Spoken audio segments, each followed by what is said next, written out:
नमस्कार दोस्तों, class 10th chemistry English Hindi में कहते हैं रसायन शास्त्र। मैं शशि कुमार। लेसन 1 का नाम है रासायनिक अभिक्रिया एवं समीकरण। इंग्लिश में कहते हैं chemical reaction and equation. Lesson 1 का पार्ट 3 हम लोग पढ़ेंगे। पार्ट 1 पार्ट 2 हम लोग पढ़ लिए हैं। पार्ट 1 पार्ट 2 आप लोगों को डिस्क्रिप्शन में जाइएगा, आप लोगों को मिल जाएगा। एनसीईआरटी का लास्ट तक बने रहिएगा दोस्तों, और जितना भी आप लोगों को टॉपिक पढ़ाया गया है वह सब आपका VVI है, ठीक है। तो आपको याद कर लीजिएगा, कलम कॉपी लेकर आप लोग बैठ जाइए, ठीक है। और चैनल पर नया है तो सब्सक्राइब करना ना भूलें। तो आज का फर्स्ट टॉपिक हम लोग पढ़ेंगे संयोजन या संश्लेषण अभिक्रिया, ठीक है। तो आप लोग लिख के या डैश दीजिएगा।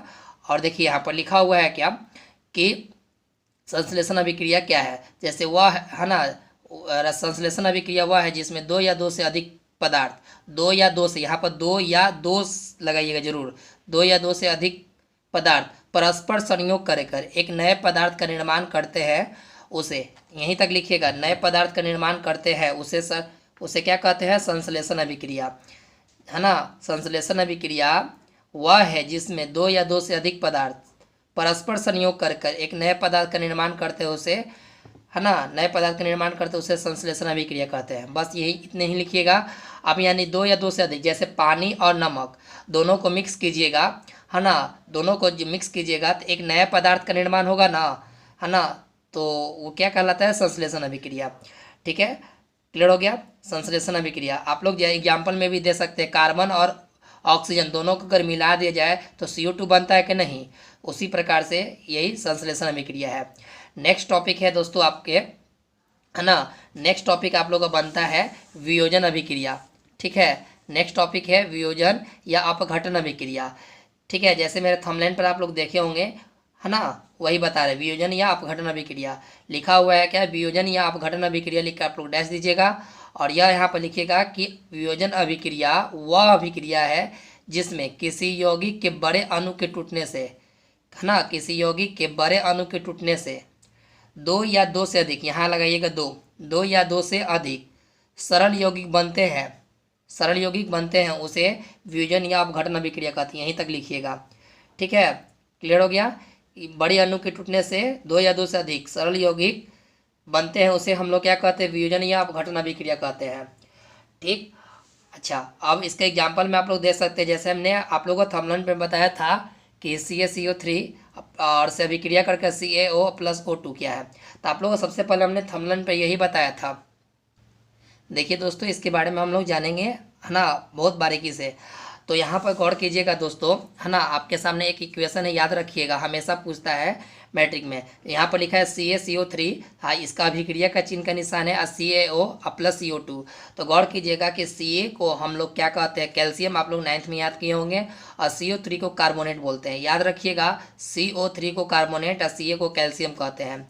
अब CaO को क्या कहते हैं, कैल्शियम ऑक्साइड कहते हैं, और CO2 को हम लोग कार्बन डाइऑक्साइड कहते हैं। यहाँ तक क्लियर होने के बाद अगर आपसे कोई पूछेगा CaO क्या है तो बोलिएगा कैल्शियम ऑक्साइड। और कैल्शियम ऑक्साइड होता क्या है तो साधारण भाषा में कली चूना कहते हैं। आप कली चूना कहिएगा तो देखिए, स्वतंत्रता दिवस या गणतंत्र दिवस पर जो परेड के समय जो क्या नाम है, कलर मतलब कि डालते हैं, वही कली चूना है। अच्छा, इसका उपयोग किस में होता है, सीमेंट के निर्माण में होता है। जो सीमेंट उमेंट बनता है ना, उसी में सीमेंट का निर्माण में होता है कली चूना, ठीक है।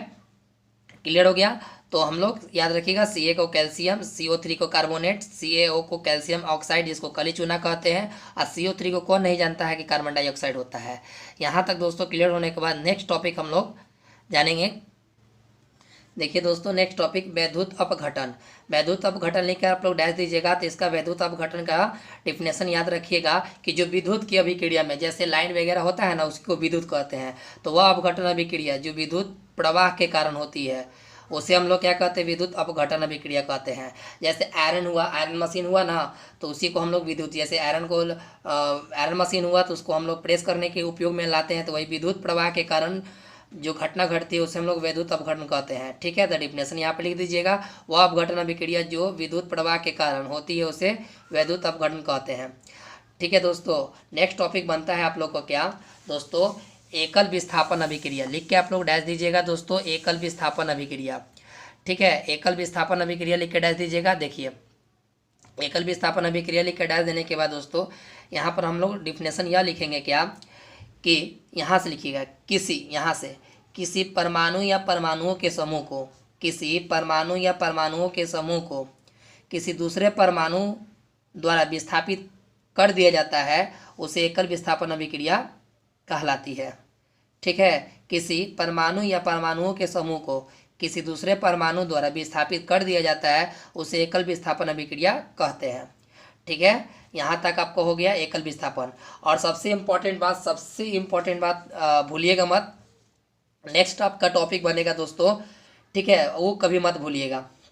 ठीक है, क्वेश्चन आप लोग बनाइएगा, सबसे इम्पोर्टेंट दोस्तों कभी मत भूलिएगा, आप लोग बनाइएगा, है ना। सबसे टॉपिक यही है, मज़ेदार टॉपिक है कि कॉपर सल्फेट के विलयन में, ठीक है, लोहे का एक टुकड़ा डाल देने पर विलयन का रंग क्यों बदल जाता है। आप लोग को ये क्लास में हम आप लोग को प्रूव करेंगे। ठीक है, तो आप लोग पहले डिफिनेशन जानेंगे, पहले क्वेश्चन आप लोग बनाइए क्या टॉपिक कि कॉपर सल्फेट के विलयन में लोहे का एक टुकड़ा डाल देने पर विलयन का रंग क्यों बदल जाता है। यह हमेशा बार बार मैट्रिक में पूछता है दोस्तों, तो इसको VVI मार लीजिएगा। VVI मारने के बाद दोस्तों यहाँ पर डिफिनेशन, अगर डिफिनेशन याद नहीं होगा तो आप लोग को 100% का हम वादा देते हैं कि आप लोग को इस समीकरण से याद करवा देंगे।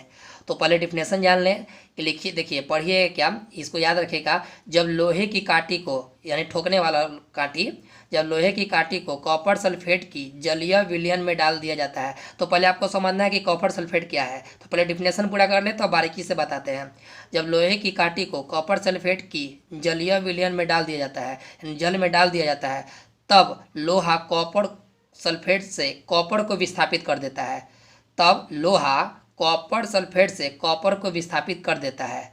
ठीक है, विस्थापित कर देता है। इस अभिक्रिया के फलस्वरूप कॉपर सल्फेट के विलयन का नीला रंग गायब हो जाता है। किसका गायब हो जाता है? कॉपर सल्फेट के विलयन का नीला रंग गायब हो जाता है। और FeSO4, अब FeSO4 क्या है आपको बताया जाएगा। FeSO4 है ना, बनने के कारण विलयन का रंग हल्का हरा हो जाता है। इसके अतिरिक्त लोहे की सतह के ऊपर हल्के लाल भूरे रंग की कॉपर की परत पर जमा हो जाता है। अब इतना बड़ा डिफिनेशन है, आपको अगर याद नहीं होगा तो आप लोग क्लास में आप लोग समीकरण बोल सकते हैं। अब देखिए समीकरण से आपको याद, इसको 2-3 बार पढ़िएगा ना, 3 बार पढ़िएगा तब आपको याद हो जाएगा। इक्वेशन से हम लोग जान जाएंगे कि इक्वेशन से हम लोग कैसे करेंगे। तो गौर कीजिएगा दोस्तों, इक्वेशन से जानने की कोशिश करेंगे तो ठीक है। इक्वेशन में आप लोग को लिखा हुआ है क्या, ठीक है। इक्वेशन में देखिए Fe + CuSO4, अभिक्रिया का चिन्ह है FeSO4 + Cu। तो गौर कीजिएगा, देखिए Fe है क्या, इसको बहुत बढ़िया से पहचानेंगे दोस्तों। देखिए यहाँ पर गौर कीजिएगा दोस्तों, Fe + CuSO4 से, है ना, FeSO4 + Cu, यहाँ पर लोहा, है ना, लिखा हुआ है यहाँ पर समझिए, यहाँ पर ठीक है, लिखा हुआ लोहा, है ना, प्लस CuSO4 को कॉपर सल्फेट कहते हैं। और कॉपर सल्फेट का रंग कैसा होता है? नीला होता है। और FeSO4 कैसा है? फेरस सल्फेट है।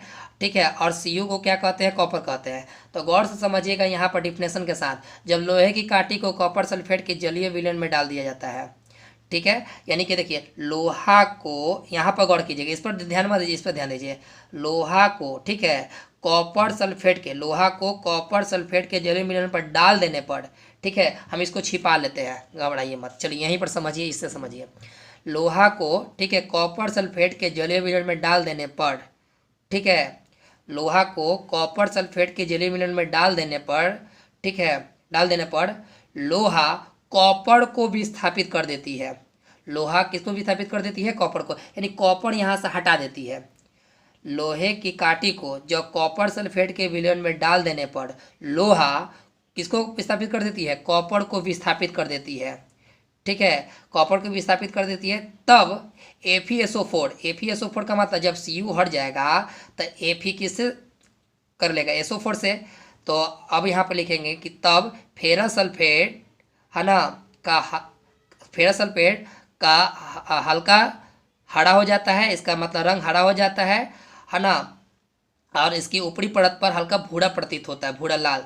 ठीक है, तो फिर से याद रखिए, जब लोहे की काटी को कॉपर सल्फेट के जलीय विलयन में डाल देने पर, ठीक है, डाल देने पर लोहा कॉपर को विस्थापित कर देती है। लोहा किसको विस्थापित कर देती है? कॉपर को। ठीक है, और फेरस सल्फेट, अब यहाँ पर लिखिएगा फेरस सल्फेट का, यहाँ पर देखिए फेरस सल्फेट का यहाँ पर लिखा है ना, यहाँ पर देखिए फेरस सल्फेट, यहाँ पर फेरस सल्फेट बनने के कारण विलयन का हल्का हल्का हरा रंग हो जाता है। ठीक है। फिर देखिए जो आपको बताया गया, लोहे की काठी को कॉपर सल्फेट के जलीय विलयन पर डाल देने पर, ठीक है, डाल देने पर लोहा किसको विस्थापित कर देती है, कॉपर को विस्थापित कर देती है। ठीक है, कॉपर को विस्थापित कर देती है। अच्छा, CuSO4 का रंग कैसा होता है, नीला होता है। और फेरस सल्फेट का रंग कैसा होता है, हल्का लाल होता है। और यह जब धरती में मतलब कि जब जम जाएगी तो उसके ऊपरी परत पर कैसा रंग हो जाएगा, भूरा रंग हो जाएगा। तो दोस्तों आज के लिए इतना ही रहेंगे, फिर नेक्स्ट वीडियो में आप लोगों को बताया जाएगा। ठीक है, तो नेक्स्ट वीडियो में यानी कि सब आपको ख़त्म कर दी जाएगी। तो बस इतने ही रहने दिया जाए। अगर अच्छा लगा हो तो प्लीज़ लाइक करना ना भूलें। ठीक है, जय हिंद जय भारत।